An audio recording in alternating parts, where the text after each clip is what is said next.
જય શ્રી કૃષ્ણ સર્વ વૈષ્ણવોને મારા ભગવત સ્મરણ।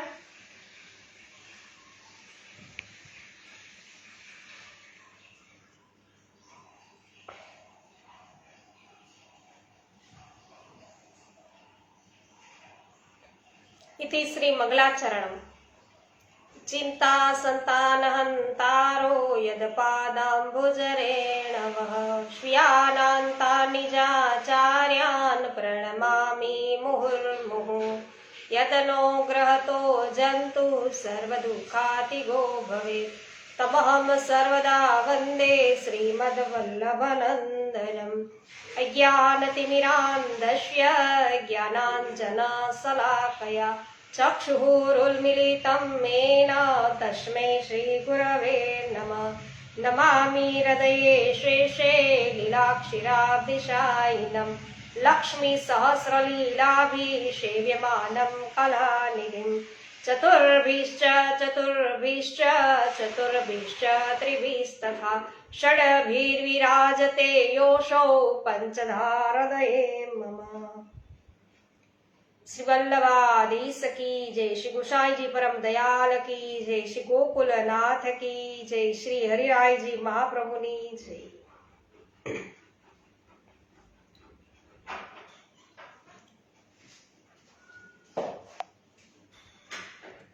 कंचनबेन पटेल जय श्री कृष्ण, स्वागत है आपनु। विनोदभाई गजर जय श्री कृष्ण, भावनाबेन गजर जय श्री कृष्ण, स्वागत है।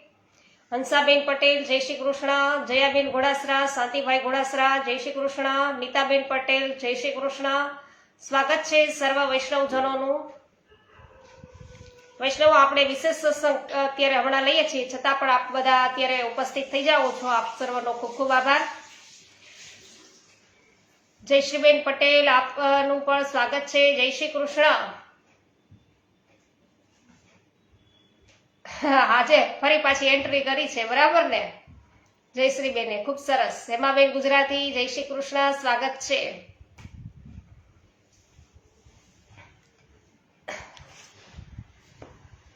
કાંતાબેન કોઠડિયા જય શ્રી કૃષ્ણ, સ્વાગત છે।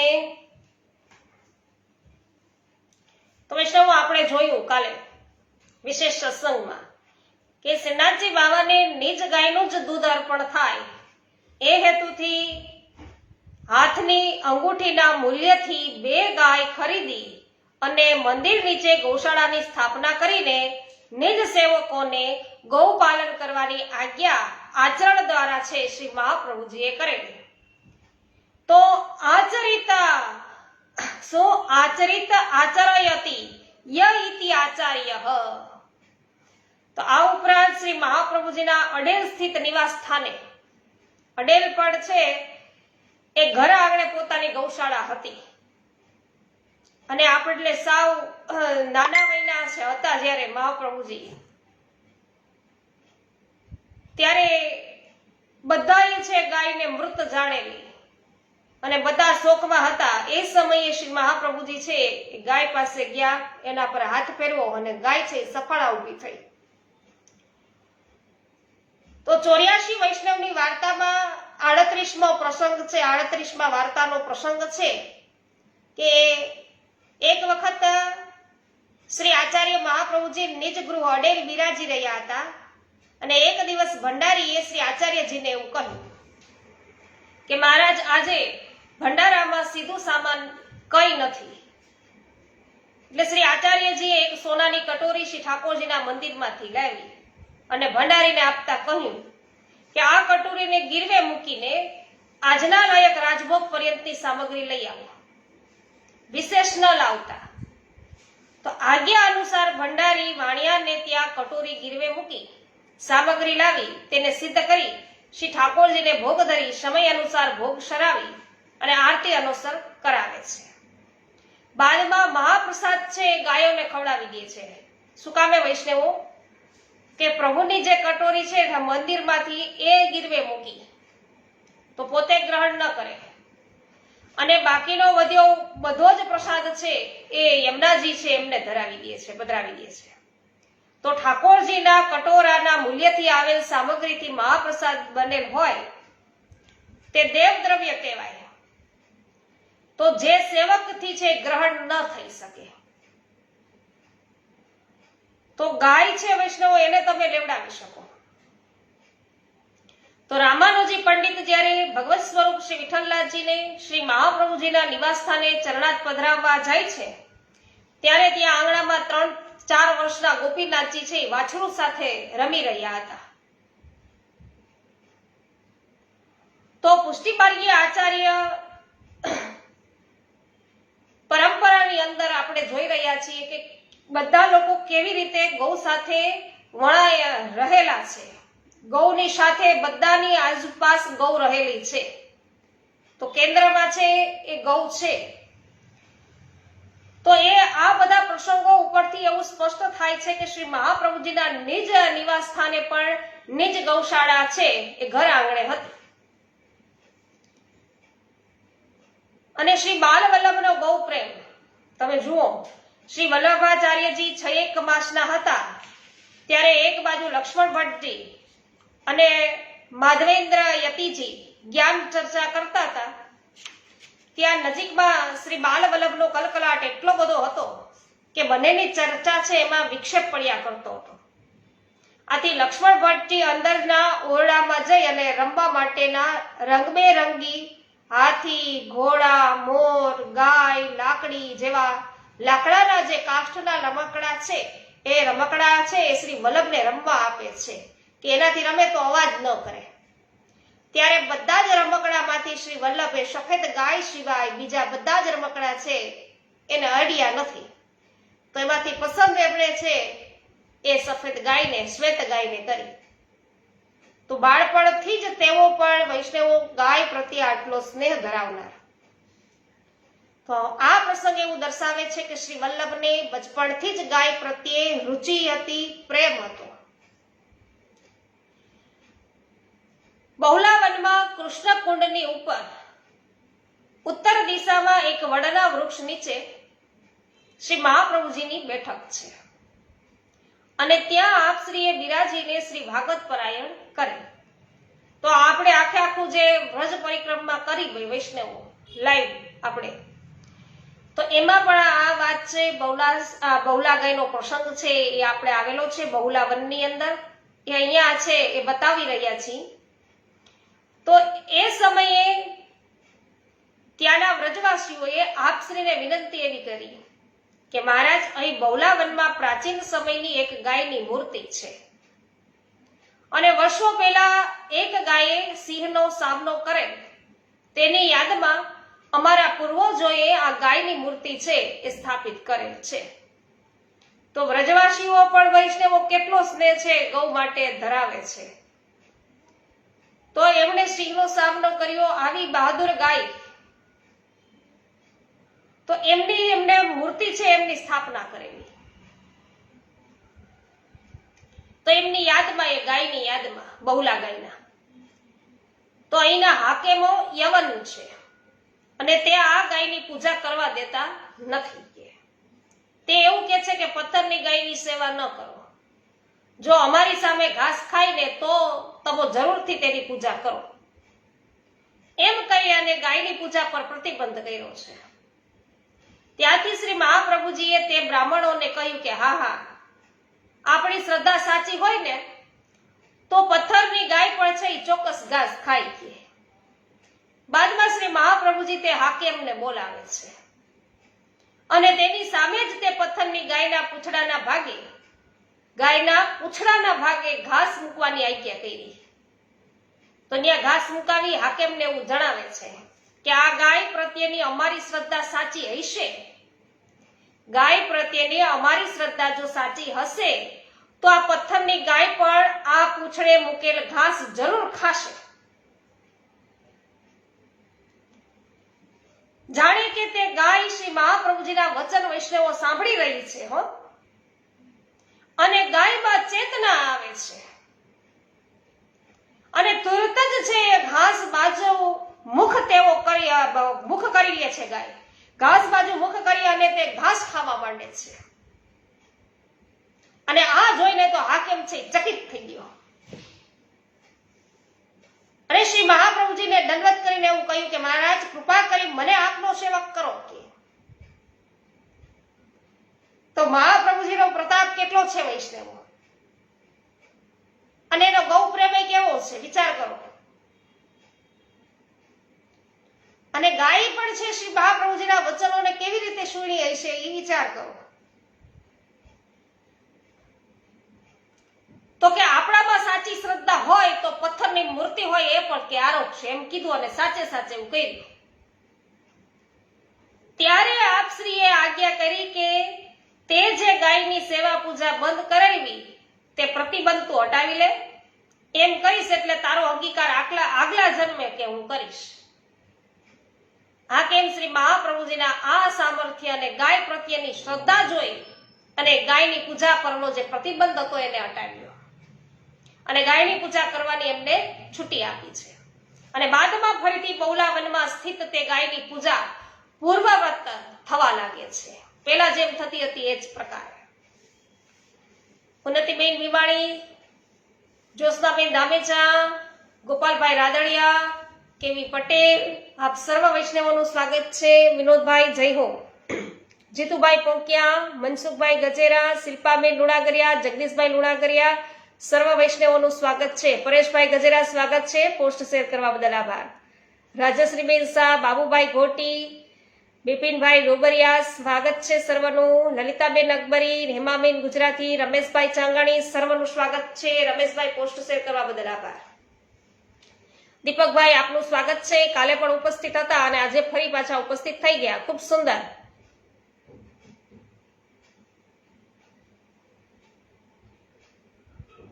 સરસ. જયશ્રીબેન, મંગલાબેન રૂપારેલ આપનું સ્વાગત છે. મનીષભાઈ શાહ સ્વાગત છે.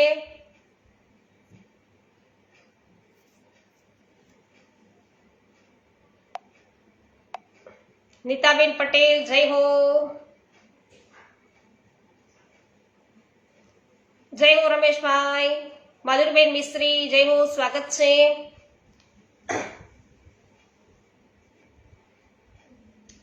તો શ્રી મહાપ્રભુજીના જે વચનો છે એમાં ગોપાલનની આજ્ઞાનું તાત્વિક રહસ્ય છે. શ્રી મહાપ્રભુજીએ નમતઃ કૃષ્ણ તુર્ય પ્રિયા સિવાય સીધી જ આજ્ઞા પોતાના સેવકોને ક્યાંય પણ છે આપી નથી. મહાપ્રભુજીએ સીધી આજ્ઞા નથી આપી, ઉપદેશ આપે છે. મહાપ્રભુજી પોતે અનુસરીને બતાવે છે.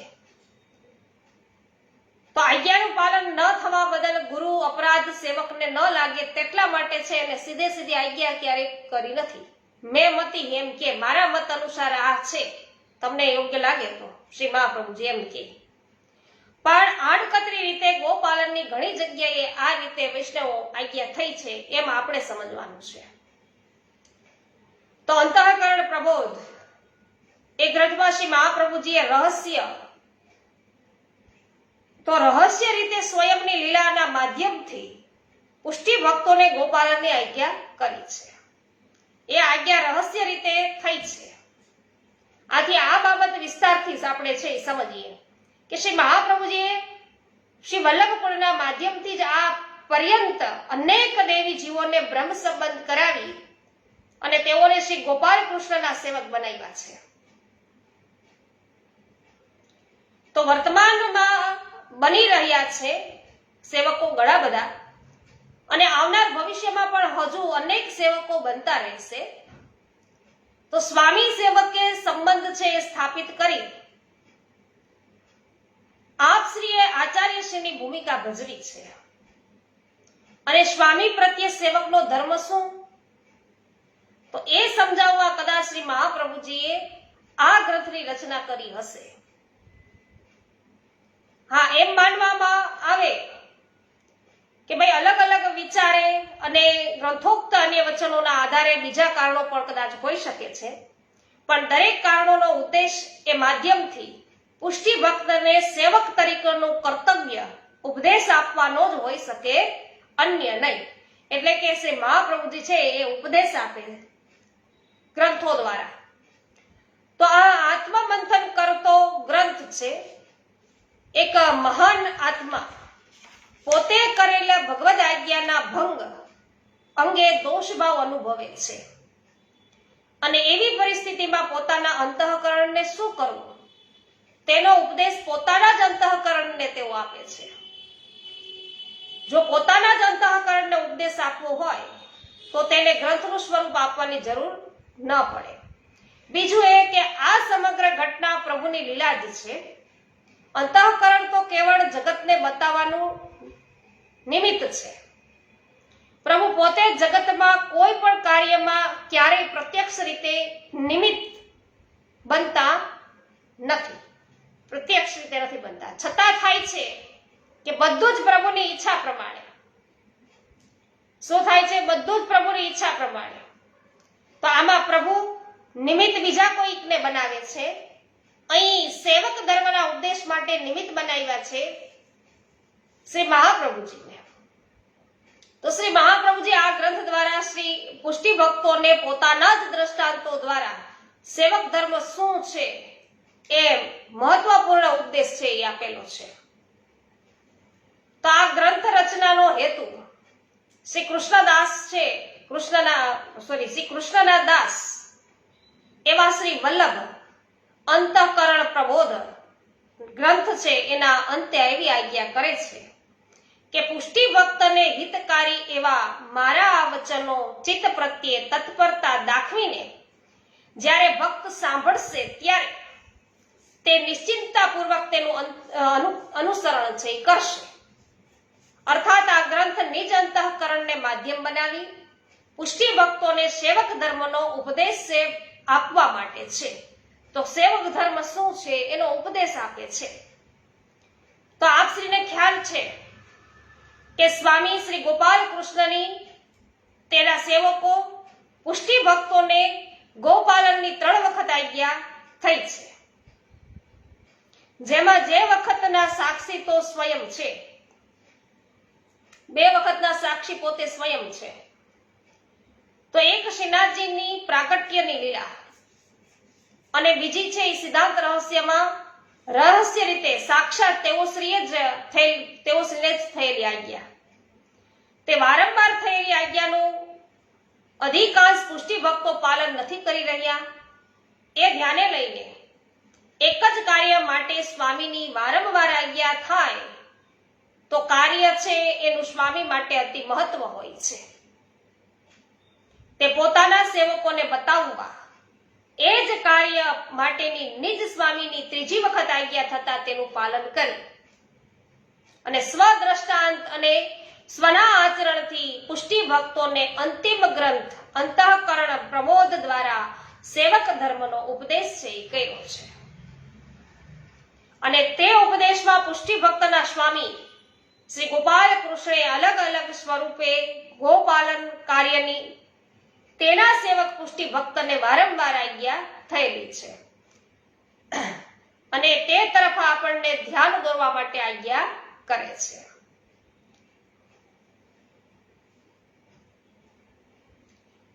તો વૈષ્ણવ જે આ વાત કરી આપણે એ તો અંતઃકરણ પ્રબોધની અંદર આપણે બરાબર બધાએ છે વ્યવસ્થિત સાંભળ્યું છે, કર્યું છે. છતાં પણ અહીંયા 1-2 લાઈન કહી દઉં કે ભાઈ નિજ સ્વામીની પ્રથમ 2 આજ્ઞાઓનો અનાદર અને 3જી વખત આજ્ઞા થઈ ત્યારે તેનું પાલન કરે છે શ્રી મહાપ્રભુજી તો લીલામાં પધારવા માટે. તો આપ શ્રી પુષ્ટિ માર્ગના આચાર્ય છે અને આપ શ્રી કેવળ ભગવદ આજ્ઞાના પાલન અર્થે આ ભૂતલ પર પધાર્યા છે. તેથી આવી નિત્ય લીલા પ્રવેશની આજ્ઞા થતા જ આપ શ્રી તેને વધાવી લે, તેનો અનાદર ન જ કરે, એને વધાવી જ લે.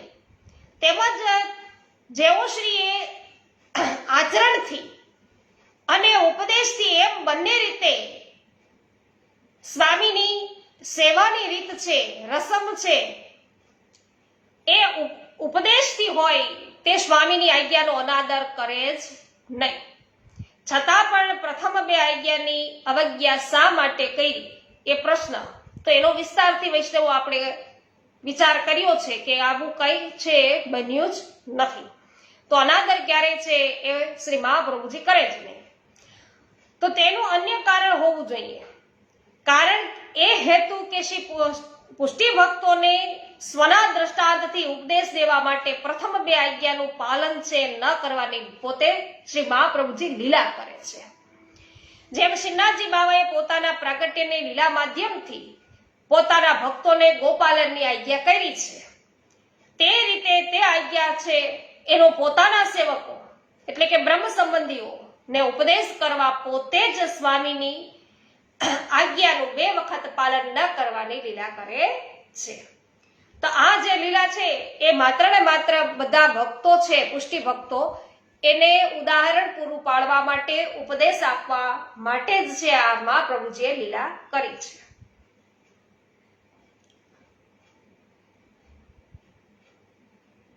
આજ્ઞેવ કાર્યા સતતમ સ્વામી દ્રોહ અન્ય યથા ભવેત. તો યાજ્ઞેવ એટલે આજ્ઞા પ્લસ એવ એટલે આજ્ઞા પ્લસ ચોક્કસ, કાર્ય એટલે પાલન કરવું, સતતમ એટલે કે વારંવાર, 1 થી વધુ વખત. તો સતત નો અર્થ હંમેશા પણ થાય, પણ અહીં ગ્રંથમાં શ્રી મહાપ્રભુજી પોતાના જ અંતઃકરણને સંબોધન છે કરી રહ્યા છે, ત્યારે હંમેશા અર્થ લેવો બંધ બેસતો નથી. કેમ કે શ્રી મહાપ્રભુજીને ગ્રંથ અનુસાર નિજ સ્વામીની આજ્ઞા નિત્ય લીલામાં પરત પધારવાની છે, અને આજ્ઞા પાલન રૂપે હંમેશા નિત્ય લીલામાં પધારવાનું કાર્ય કઈ રીતે શક્ય બને, એટલે હંમેશા ન આવે.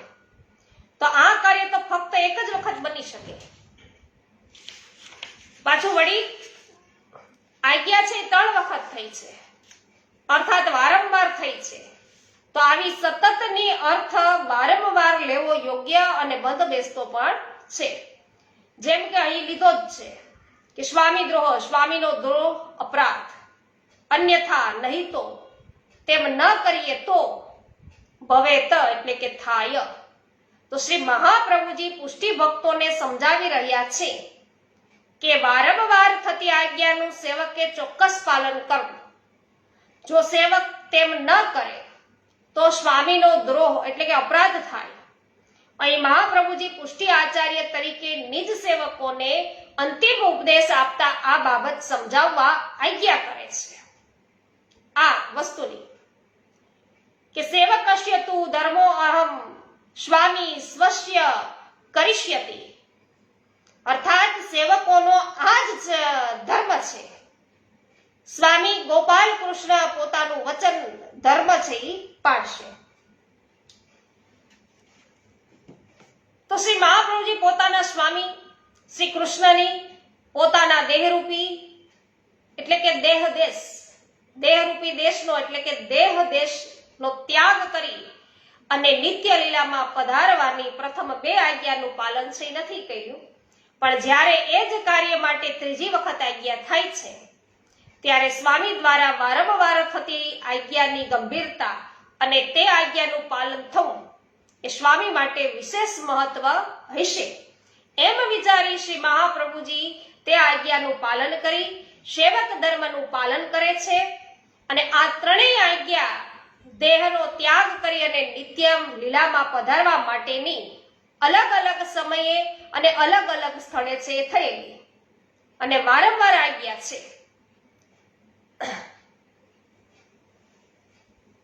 ઠાકુરભાઈ બચ્ચાની સ્વાગત છે, રમેશભાઈ જય હો, હેમાબેન જય હો, સુભાષભાઈ ભાયાણી સ્વાગત છે, પાવતીબેન ઠુમર સ્વાગત છે, ગોપાલભાઈ ઘુમલિયા સ્વાગત છે, કાંતાબેન ઘુમલિયા સ્વાગત છે, ઘડિયા રસિકભાઈ, અનસુયાબેન ઘડિયા સ્વાગત છે, ઘનશ્યામભાઈ રાદડિયા સ્વાગત કરું છું, અર્જણભાઈ કાઠા આપનું પણ સ્વાગત છે, કચ્છા, કાંતાબેન કોઠડિયા જય હો, લીનાબેન પટેલ જામજોધપુરથી ઉપસ્થિત થઈ ચુક્યા છે, સ્વાગત છે.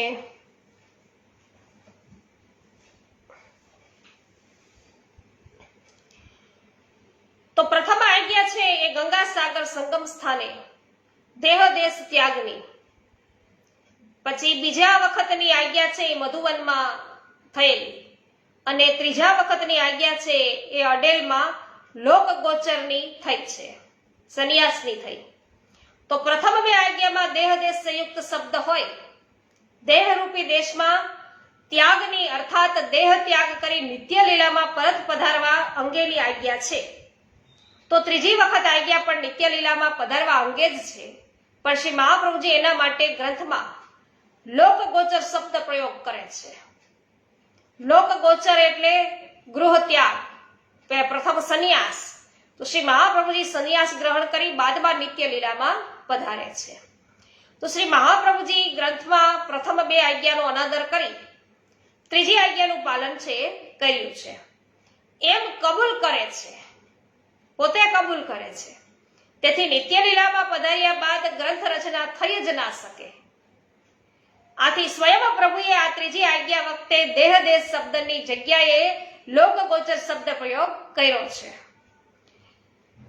કેમ કે પ્રભુ સર્વ કાર્યોના કરતા હતા અને નિયતા છે.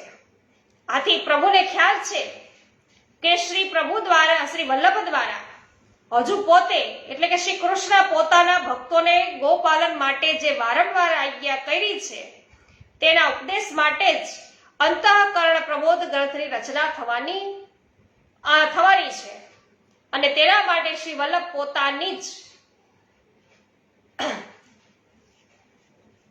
એટલે કે શ્રી કૃષ્ણની, પોતાની જ એટલે શ્રી કૃષ્ણની. તો શ્રી વલ્લભ શ્રી કૃષ્ણની 2 આજ્ઞાઓનો નિત્ય લીલામાં પધારવાની આજ્ઞા છે એનો અનાદર કરવાની લીલા કરી ચૂક્યા છે.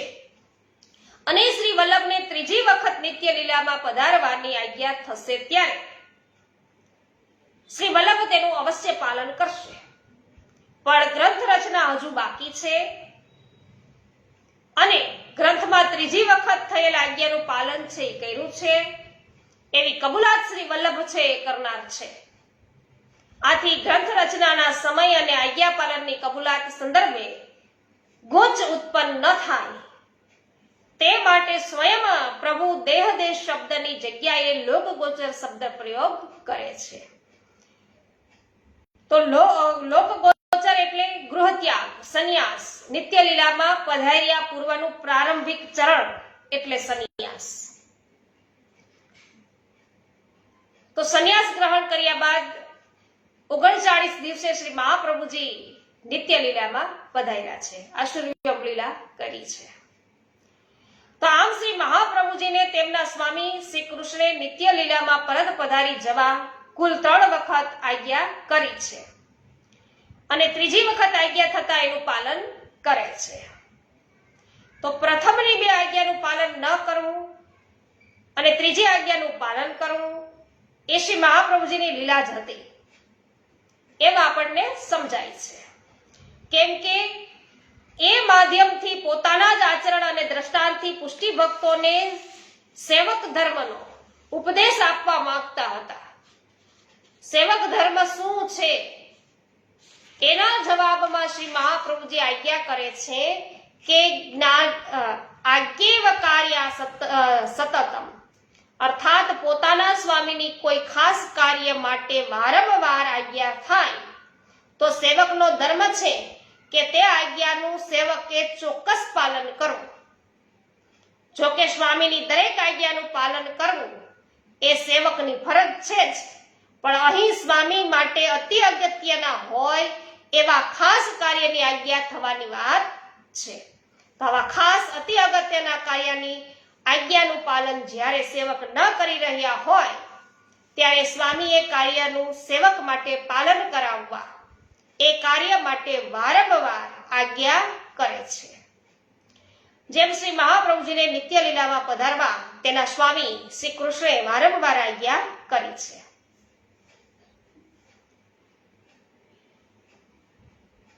તો શ્રી મહાપ્રભુજીનું એક સ્વરૂપ ભાવાત્મક સ્વામીનીજીનું પણ છે.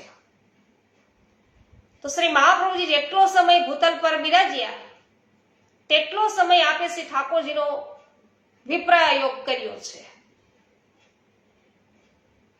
તો જે સ્વામીનીજીની માન લીલા છે, પ્રભુ પણ વધુ વિયોગ છે એ સહન કરવા નથી ઈચ્છતા. તેથી સ્વામીનીજીનું માન છોડાવવા માટે નિત્ય લીલામાં પરત પધારવા અલગ અલગ સમયે અને અલગ અલગ સ્થળે એવા વારંવાર આજ્ઞા કરી છે. તેમાં પ્રથમ 2 આજ્ઞાનું પાલન શ્રી મહાપ્રભુજી નથી કરતા, પણ ત્રીજી વખત આજ્ઞા થતા આજ્ઞા પાલન કરવાની સ્વામીની તીવ્ર ઈચ્છા અને અગત્યતા વિચારી શ્રી મહાપ્રભુજી ત્રીજી વખતની આજ્ઞાનું પાલન કરી નિત્ય લીલામાં પધારે છે. તો આ પ્રમાણે વારંવાર થયેલ સ્વામીની આજ્ઞાનું પાલન કરી સ્વ આચરણ અને સ્વ દ્રષ્ટાંતથી એક આચાર્યના નાતે પુષ્ટિ ભક્તોને ઉપદેશ આપી રહ્યા છે કે એક જ કાર્યને લઈને સ્વામીની જો વારંવાર આજ્ઞા થાય તો સેવકે તે કાર્ય અવશ્ય છે પાલન કરવું, તે સેવકનો ધર્મ છે. તો જો તેમ કરવામાં ન આવે તો સ્વામીનો અપરાધ થાય. તો આ માધ્યમથી શ્રી મહાપ્રભુજી પુષ્ટિ ભક્તોને એ વાતની યાદ આપી રહ્યા છે કે તેમને પણ મારી જેમ જ તમારા સ્વામી ગોપાલ કૃષ્ણની તમે ગોપાલનની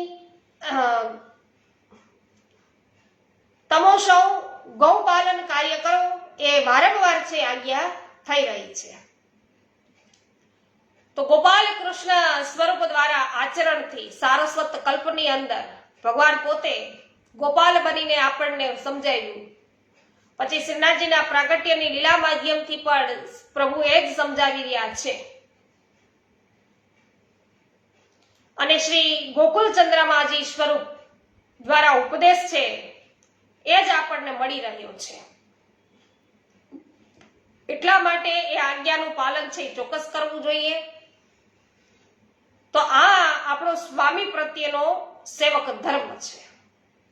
અને હવે પછી વૈષ્ણવ આપણે રાત્રિના સમયે છે એ કન્ટિન્યુ કરીશું, જેમાં પ્રભુચરણ શ્રી ગોપીનાથજી વિશે પણ આપણે જાણીશું અને શ્રી હરિરાયજી મહાપ્રભુજી છે એમના વિશે પણ આપણે જાણીશું. અને કેન્દ્રમાં આપણે ગૌ રહેલી હશે.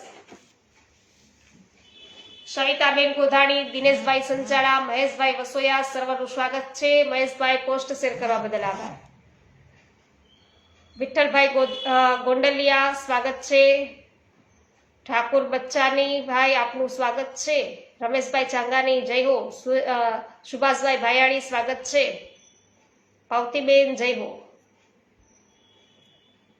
નિલેશભાઈ બાબરિયા સ્વાગત કરું છું.